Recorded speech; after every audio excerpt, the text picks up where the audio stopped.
China. So again, 2023, non-Hollywood movies, all the revenue in China. So all this is to say, this has changed significantly over the last 5 years. These questions of national security concerns that were raised during the filming of Top Gun 2, for example, where you had the Pentagon heavily collaborating on a movie. That's all Pentagon equipment. That's very common in Hollywood, has been for a couple of decades.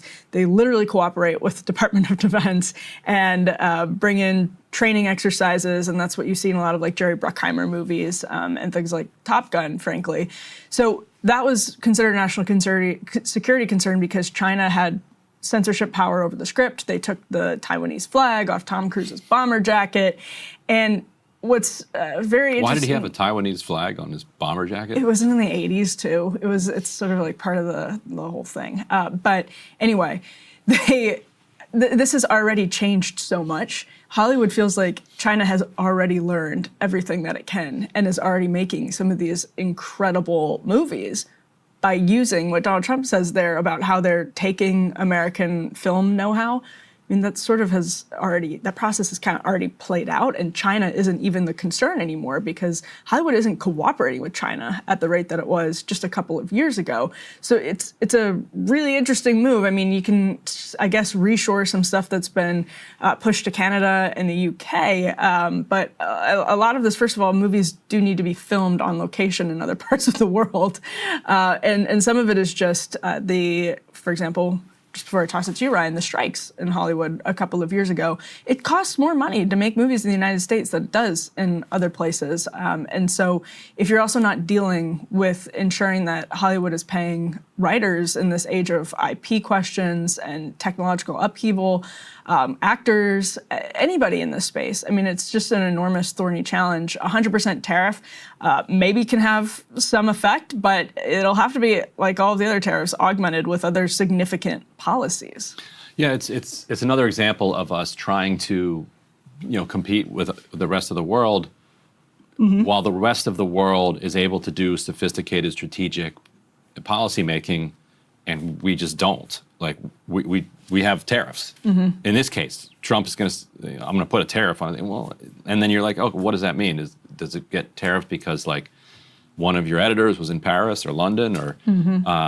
And yes, like it's not just other countries. Like Atlanta, has been pulling the rug out from under Hollywood as well by reaching out to these production companies and telling them, if you come here, we will give you this tax break, this incentive. It's cronyism. Yes. So the way to, well, I mean, it's also just kind of industrial policy in another way. Like you're subsidizing the thing that you want, and so the U.S. would then have to say, okay, Hungary is doing this.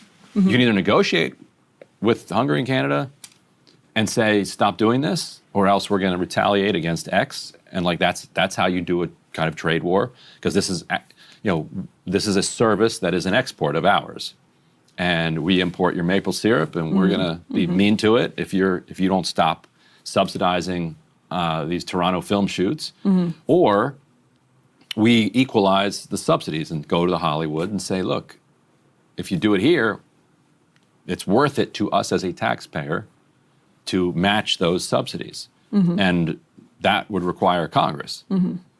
Good luck with that. So yeah, let's roll Howard Lutnick, because actually filming in Canada has been happening for a very long time. So this is B6, Howard Lutnick talking about the policy. So Mark Carney, whom I've met as central banker, are you optimistic? Can we make a deal with Canada? I think it's really complex. I think this is really complex because they have been basically feeding off of us for decades upon decades upon decades, right? They have their socialist regime, and it's basically feeding off of America. I mean, the president calls that out all the time. Why do we make cars in Canada? Why do we do our films in Canada? Come on. So I think the president's going to have, I think it's going to be a fascinating meeting. I'm glad I'm going to be there listening, but it's going to be a fascinating meeting tomorrow. And of course, that meeting is happening later today, Donald Trump and Mark Carney. So it's possible, Ryan, that one read on the situation is that Donald Trump was trying to put more on the table ahead of his meeting with Mark Carney. I mean, this is not an insignificant part of the Canadian economy. There have been productions in Canada for a long time, and Hollywood has done movies and TV shows there for a long time. Trump's Truth Social post, again, only mentioned movies. This is another question that the Hollywood Reporter has raised is, first of all, how are you tariffing things that are coming across borders when a lot of this is just streaming? It's a significant, it's not like people are buying DVDs that are produced. It's a very, the data that is encoded onto a DVD, I guess, potentially is produced in China if it's post-production, or in Canada if it's post-production. But I guess it's possible that Trump just wanted to throw some leverage out there ahead of his conversation with Mark Carney. That might be one way to look at it. It's probably more animalistic. Trump loves Hollywood. Like, he has a love-hate relationship with Hollywood. And, like an old man, he sees that it was better when he was younger. And he's right about that. What he doesn't want to think about is that the biggest blow, probably, to Hollywood is his trade war with China. One of the first responses from China was, we're going to significantly reduce the amount of movies that we're going to, allow from Hollywood into China. And even though it stopped significantly, even though it was down, it's still in an absolute basis represents enormous sums of money. And that's the thing about the Chinese market now. Like, it can be, maybe we're not in the top 10, but it's still huge amounts of money, right? Yeah, it was a really big part of their growth plan going forward, and then sort of the pandemic made them realize that probably wouldn't be the case. But yes, there's still, I imagine a decent chunk of money on the table, but a ton of money on the table in Canada, UK, Hungary, where some of these productions have been moved. So we'll see. So it looks like in 2023, Hollywood firms earned $8 billion in China. And a lot of that is probably on older stuff too, would be my guess. Is that box office? It's a lot of money. Revenue, I don't know. Okay. Yeah, so, and also affects... It's way down, but it's a lot of money, is my point. Yeah, of course. Especially when they don't have a lot of money to toss around. It's Yeah. not like they're doing great right now.